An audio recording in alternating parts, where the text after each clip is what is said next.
On my 65th birthday, my daughter-in-law didn't just skip my party. She tried to punish me because I wouldn't move my celebration to accommodate her luxury vacation. She needs a lesson in humility, she told my son. He just stared at the floor, too weak to speak up. So I just smiled, served cake to the people who actually showed up. And by the time she got back from her trip, her rent-free home, her paid bills, and her easy life under my roof were gone. For my 65th birthday, I really only wanted one thing, some peace and quiet time, to tend to the roses in my garden and a nice, thick slice of Black Forest cake. But my son Leo and his wife Blair had other plans, which they presented to me during Sunday brunch. "Mom, we need to talk." Blair started using that condescending tone she always adopted when she wanted something. "We booked this exclusive wellness retreat in Napa, and it happens to be right on your birthday weekend." I looked at her calmly, feeling the history of the house around me, and waited.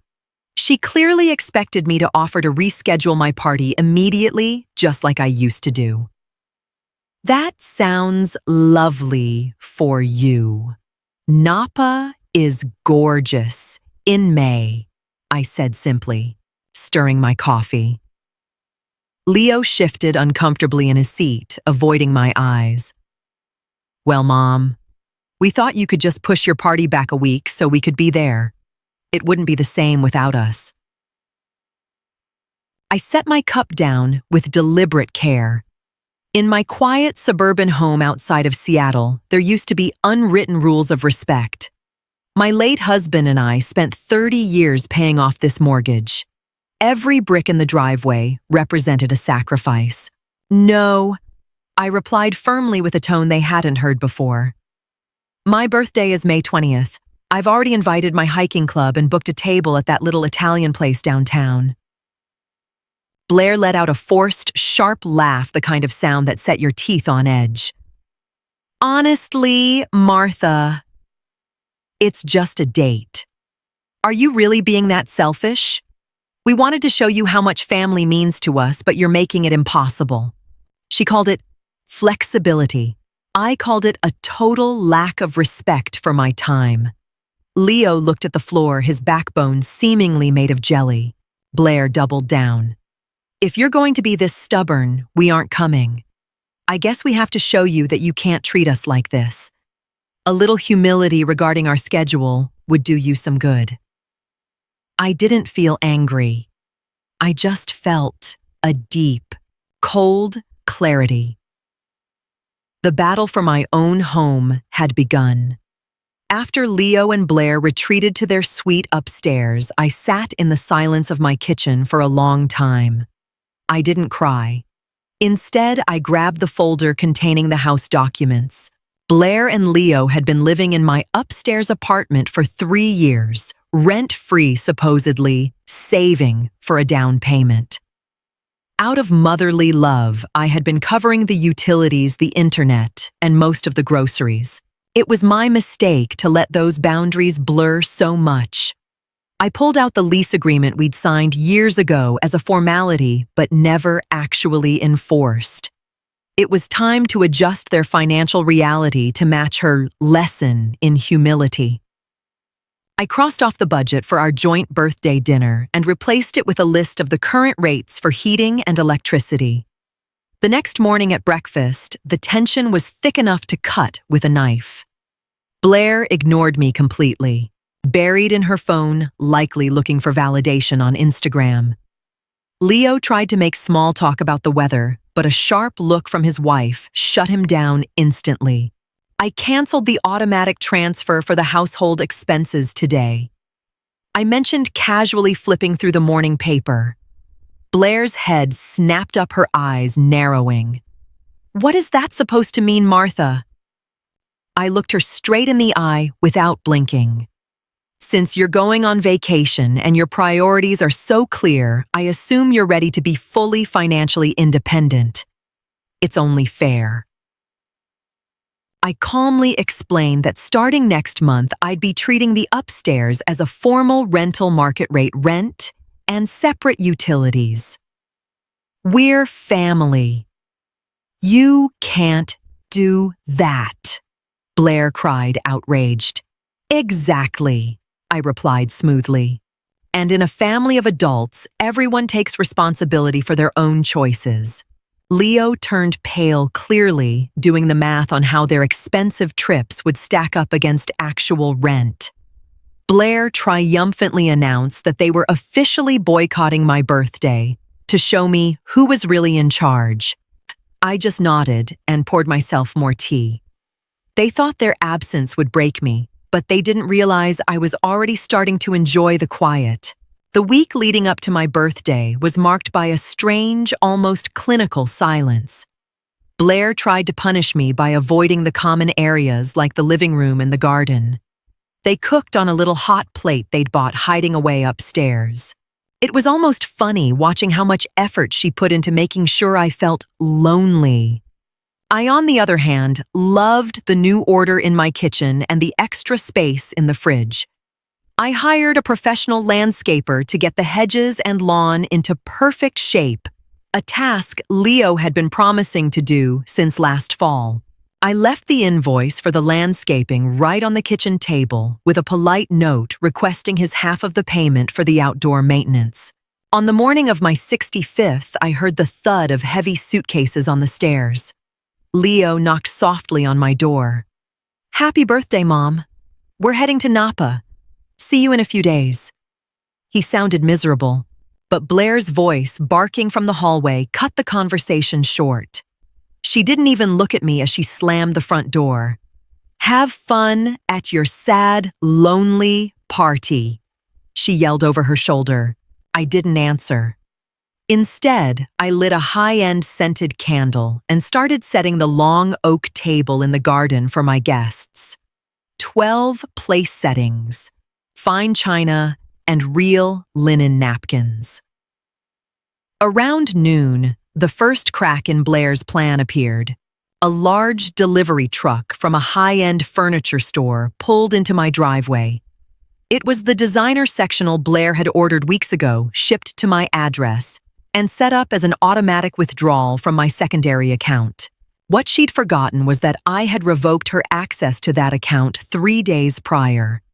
The driver shook his head, showing me his tablet. "Payment declined, Mrs. Anzengruber." I smiled at the young man. "I'm so sorry. The people who ordered that are on vacation, and I have no need for a new sofa. I'm afraid you'll have to take it back." The truck drove away with the couch. Blair's latest status symbol was gone before she even got to sit on it. I felt a wonderful spark of self-determination. At 3 p.m. sharp, my garden came to life. My friends from the hiking club, my longtime neighbor Helen, and even my cousin from Chicago arrived. We laughed, drank some excellent California wine, and enjoyed homemade cake under the old apple tree. No one asked about Leo or Blair because I'd already let them know the kids had opted for a vacation instead. The atmosphere was light and genuine, free of the toxic comments Blair usually used to hijack every conversation. Helen toasted me. "Martha, you look 10 years younger today. Retirement finally seems to be suiting you." I realized she was right. The pressure to please everyone had finally evaporated. While we were celebrating, the angry texts started rolling in. Blair must have gotten a notification from the furniture store. "What did you do? Why isn't the couch at the house?" That was a limited time offer. I read, it showed it to Helen, and we both had a good laugh. I didn't type a response. I just laid the phone face down on the table. There was no need to argue about things she couldn't afford but expected me to pay for. The sun dipped behind the trees and we grilled dinner in the twilight. It was the best birthday I'd had since my husband passed away. Late that night, after the guests had gone, I walked through the quiet house. I didn't feel lonely. I felt secure. I went into the basement and shut off the main water valve to the upstairs laundry hookup. Since Blair always overloaded my machine with my expensive detergent while I was sleeping, I'd inform them tomorrow that they needed to use their own dedicated lines in the basement laundry room, just like it said in the lease. I locked the connecting door to the upstairs. It wasn't an act of aggression. It was a clear marking of my private space. I slept deeply that night without a single worry on my mind. 3 days later, on a rainy Tuesday, they returned from Napa. Blair didn't look relaxed. She looked like a ticking time bomb. The first thing she noticed was the missing couch. "Where is my furniture?" "Martha, this is theft," she screamed before she even dropped her bags. I was sitting in my reading chair by the window, flipping through a catalog for art supplies. "The store couldn't process the payment, Blair. Since I'm not willing to finance your luxury lifestyle anymore, I refused the delivery. Simple as that." Blair's face turned a deep shade of crimson, a mix of embarrassment and rage. Leo stood there helplessly holding 2 heavy suitcases staring at the floor. "A steal, bought with my money, isn't a bargain, Blair." I continued, my voice steady. I placed a professional-looking envelope on the coffee table. "Here is the updated lease agreement. Sign it by Friday or find a new place to live. I've decided to turn the upstairs into an art studio this fall, if you aren't interested in paying your own way." Leo looked at his wife, then at me. For the first time, I saw a flicker of respect in his eyes for my newfound backbone. "You can't just kick us out. We're your family," Blair shrieked. "Legally, you can't do this." I remained unmoved. "There was no previous lease, only my permission for you to stay. Since you've treated me like a servant and trampled on my hospitality, that permission is revoked. And as for the legal side, I've already spoken to my bank and my insurance agent. All accounts are officially separated." I stood up and went into the kitchen to start dinner. The smell of fresh beef stew filled the ground floor. Blair stormed upstairs and slammed the door so hard the pictures in the hallway rattled. Leo stayed behind for a moment. His shoulders slumped. The following days were a test of willpower. Blair tried a new tactic, total social isolation.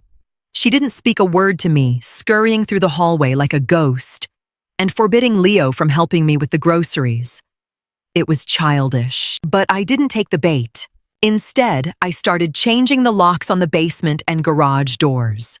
Not to lock them out, but to clearly separate the rental area from my private space. Blair watched me from the landing, arms crossed. "You'll regret this when you're old and have no one to check on you," she hissed. I paused, screwdriver in hand. "Blair, up until now, I've been the one checking on you.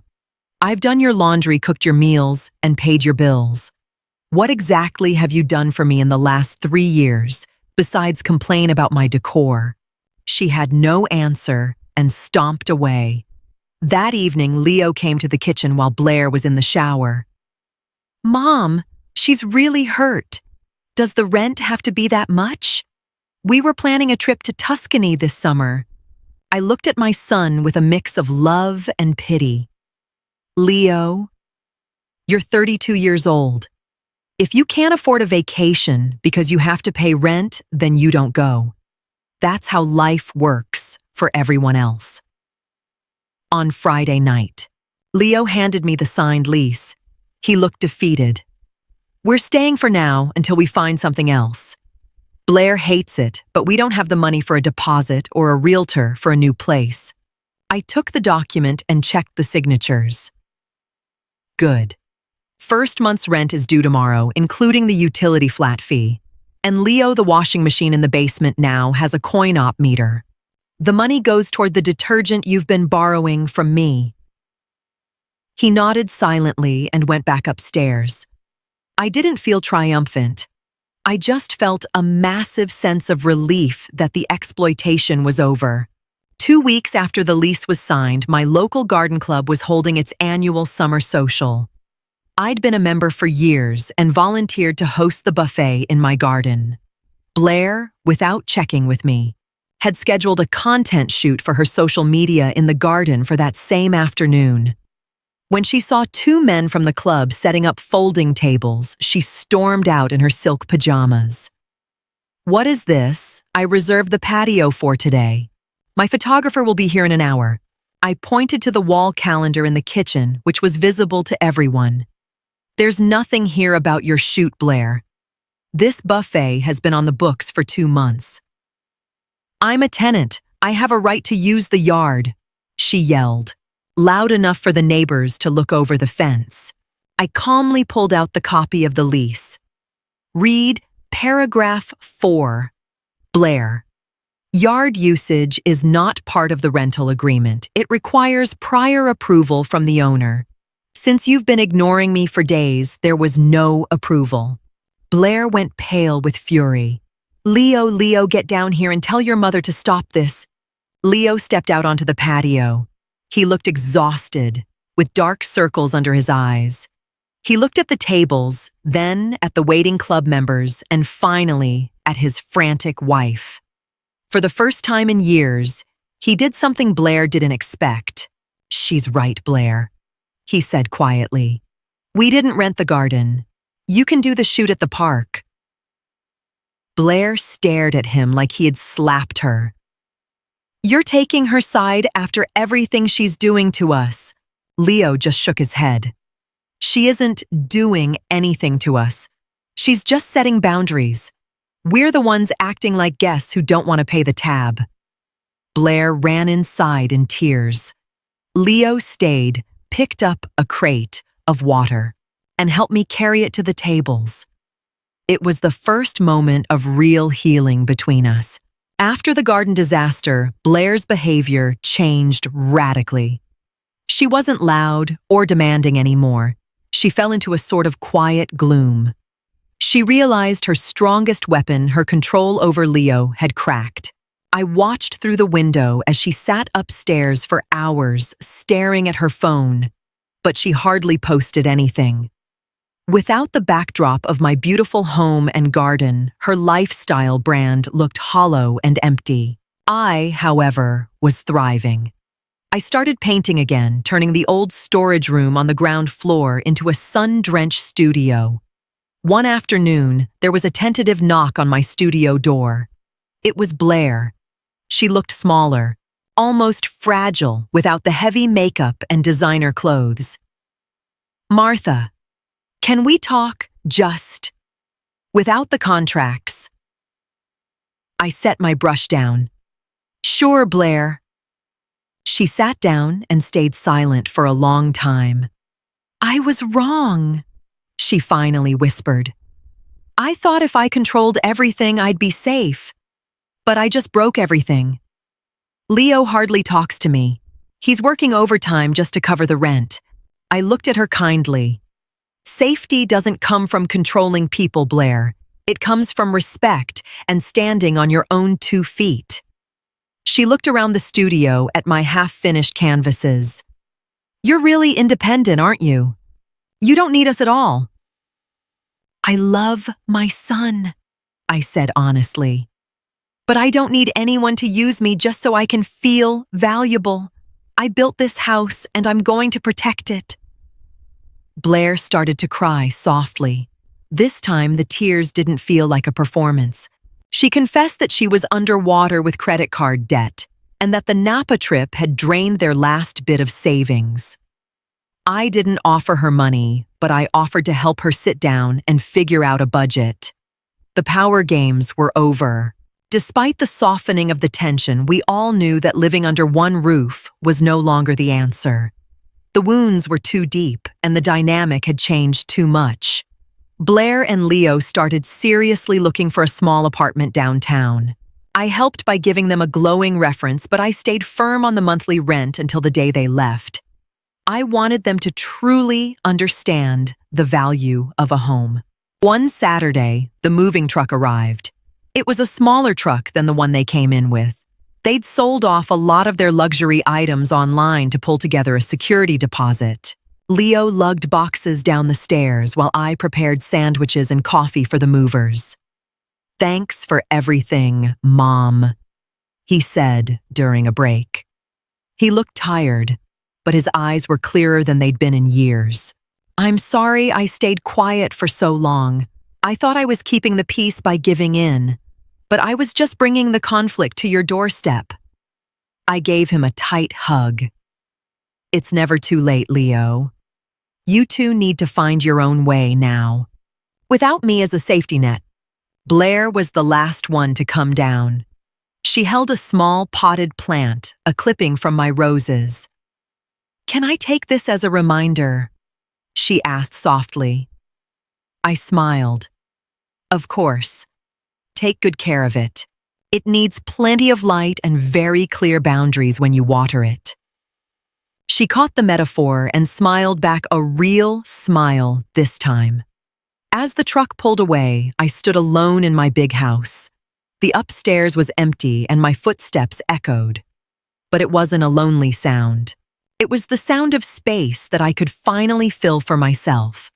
I went upstairs, opened all the windows wide, and let the summer breeze in. It's been 6 months since they moved out. My house has become a hub of creativity. The entire top floor is now my studio and a small gallery for my paintings. Once a month, I host a little open house, and my garden has become the official meeting spot for the hiking club. I feel more alive than I have in decades. Leo and Blair live in a modest 2-bedroom apartment in the city. They come over every other Sunday for dinner. There are no demands, no expectations, just real conversation. Blair works part-time at a boutique and has given up on the Instagram obsession. She seems more grounded, more thoughtful. Last Sunday, she brought me a cake she'd baked herself.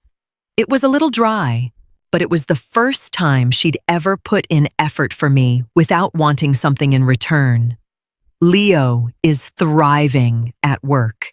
He just got a promotion because he isn't afraid of conflict anymore. He's learned to stand up for himself. And I know our relationship is finally built on a foundation of respect, not dependency. When I look back at my 65th birthday, the attempted boycott, the threats, I don't feel any bitterness. Blair wanted to give me a lesson in humility. But in the end, I was the one who gave them a lesson in accountability. I learned that love doesn't mean letting yourself be used, and that sometimes no is the most honest gift you can give. Those 2 empty chairs at my birthday were the beginning of my freedom. I take a sip of wine, look out at my roses, and I know this is my life. And I get to decide who has a seat at the table. My name is Martha, and I am finally home. Blair thought 2 empty chairs would break me. But the silence didn't make me smaller. It just gave me the room I needed to see the truth. Sometimes the moment they walk away from your table is exactly when you finally get your house back.